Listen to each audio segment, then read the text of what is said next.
Hello, my name is Kate Nachtrab. The Alzheimer's Cafe is very excited for their 5-day special event coming up this week. Dementia Possibilities start on Monday, February 8th at noon. We thought we would give you a little sample of what to come for our amazing panel of guests by interviewing my dad, Luke Nachtrab. He is the president of Vista Living Care. Thank you for asking me to do this. This will be lots of fun. You're right. This will be cool. I love watching you be all professional. All right, let's get started. So I know a little bit about Vista's history, but can you just tell me a little bit more? Yeah. So Grandpa founded Vista in I think it was 1998. Just really fell in love with the industry. We've done a lot of different things, and there's nothing more that we're passionate about, I think, than this. I got involved in 2005 and very involved by about 2007, and in 2009 became president. In 2011 became president, and it's what I love. I've done a lot of different businesses from pizza to trucking, and this is the one thing that I'm drawn to. I just love the people and the families and the elders, and it's just really neat. So we've got about 20 some years of history working with the elderly and dementia. That's really cool. And it's fun. Okay, what do you think makes us different? Ooh, what makes us different? How much time do you have? I think there's a few things that make us different. Number one is our people. I have a saying that I say frequently to friends and family and stuff, that people care for people. You know, we have all these glamorous facilities and beautiful places, but at the end of the day, it's the team that's caring for the elders that need us most. And I think our people make all the world the difference. When we hire, we obviously look for experience and stuff, but I really look at their hearts. I want to make sure that they're drawn and drawn to the industry, and they want to be here because they love it and they love the elderly. Whether it's caregivers or even executive directors, I don't look for people that have MBAs. I want people that have really big hearts and wake up every day wanting to protect people and love them and care for them because they need us. I'd say our people. I would say the Eden Alternative. We're the only homes in New Mexico that are certified with the Eden Alternative. And this was an organization that was founded a while ago that we've been a part of for, probably 6 or 7 years. And we found them and just realized, oh my gosh, this is what we do. This is what we've done for over a decade at this point. And their whole mission is to reduce loneliness, boredom, and really change the way that our elderly are cared for in the world. And it's everything from integrating animals and kids to your programs to how we talk and the words we say. Like you'll notice I'm calling them our elders. They're our elderly. We respect them. We can still learn from them. They're not residents. That's a very corporate type of word to us. And so the Eden Alternative definitely gives us a different foundation than most. There's so many things. We have animals, we have goats and chickens, and but really it's our team. You know, people care for people, and we have. I obviously am biased, but I think we have the best team around. I could go on this because I think we're different in so many ways. That's a good thing, I would say. Why is it so expensive? Ooh, that's always a tough question. It's expensive because there's a lot that goes into it. There are a lot of costs that need to be covered. If you think about it, it's 24-hour care. And if you paid someone just minimum wage, one person to care for somebody, it is going to be $10,000, $12,000 a month just to pay that person to be there for 24 hours a day, 7 days a week. So a big part of it is labor. And that's aside from all the other costs. Our insurance costs, so workers' comp and general liability in this industry, due to losses and injuries, they're through the roof. It's a really expensive thing. It's not like it's desk workers. We have a lot of back injuries, and so there's a lot of costs that have to be covered. For us, I can speak about us personally, is, we staff our homes really high. For example, one of our homes, we could have one caregiver at night working the floor, and I don't feel that safe for anybody. But there's really a lot of costs. You hear on the news and different things, the healthcare costs. We have all of those costs on top of 24/7 labor.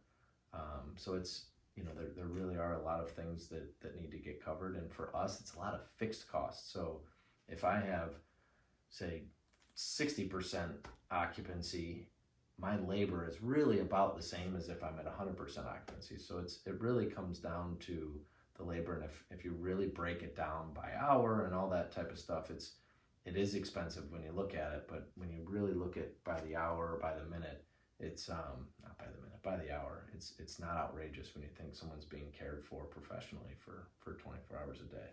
Yeah. But it is expensive. Yeah. So when you say legally, like, you guys could have one person on the floor, how many do you normally have? During the day, so at night, we will have two because our homes are small.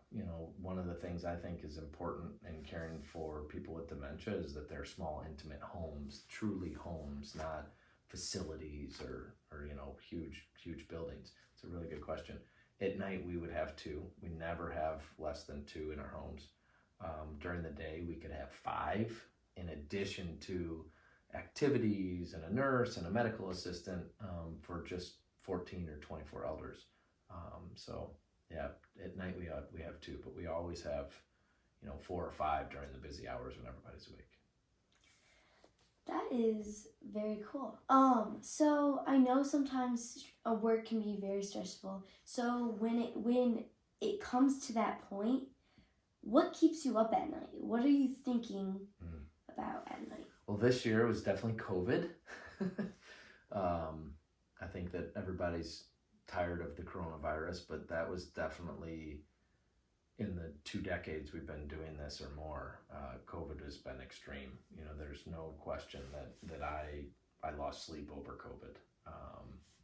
You watch the news and you see all these facilities that got hit hard and all these people passing away. And, I know that this industry is full of people that love the elderly and that give everything that they can to them. And so to lose them is tremendously painful.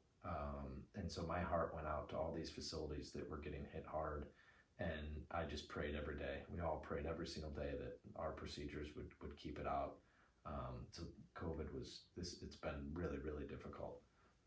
The last thing we want to do is lose somebody, and to not have families there and to know that that's painful for them. This year's been really hard on the COVID front. But in general, aside from this random year or so of activity, I don't want to lose anyone. I don't want my team to get hurt. I don't want people to go through the pain of losing a loved one. And dementia's hard. It's just really hard. So I stress over people's pain through this process, and making sure that we're doing what's right for the elders and stuff all the time, every single day, 24 hours a day, and our team. I worry about our team and our elders. Nice. That is really cool. Okay. So what are your dreams for elder care or the industry? Oh, my dreams for elder care. I can speak to us. I have big dreams. I dream every single day about the things that I'd like to do and progress our company. I want to expand our animal program, our goats and chickens. We have a couple homes that I'm pretty sure we could get like a couple horses. We have enough land. Like, it would be so cool. I think that would be neat. I think that we have a very unique ability in our focus and experience with dementia to offer our services in homes. I think that children, you've been in the homes. You guys have brought so many smiles to the elders. I think that there's a neat way to integrate childcare and daycare into our homes, a separate building, but integrate them somehow. I just hope that the industry continues to grow and pushes to get better, and I know we are, and I'm excited for some things that we've been thinking about and dreaming up and working on. It's really cool that really the sky's the limit. I want to have a tremendous culture for our team and for our elders to enjoy their lives, and for families to come and enjoy it too. Yeah, I really agree on that horses one. It would be cool. I know Carol would too. Oh yeah. So I have a question for you. You've been in the homes. What do you think makes us different? So one thing that I haven't really been in other facilities or homes to see really the difference. But one thing that I think that makes you guys unique is that you guys like care so much for the elders. It's like when I'm there, I feel like I'm with family, and I feel like I'm just like I feel comfortable, and I just feel like I just love it there, and it's just everyone's so nice. They're all so funny because they don't remember things, and I have some really good memories there of people, and That's cool. I love it there. The one thing I mentioned too, which you've seen a little bit of, is the art. Our focus on art and pottery and painting. Can you believe that this was made by Elders. Ruth and elders and care partners and stuff? So when we Yeah. get out there, we'll have to do this again too. Yep. All right. Well, thank you. This was fun. It was very Enjoy fun. the rest of your day. Thank you. Mm-hmm.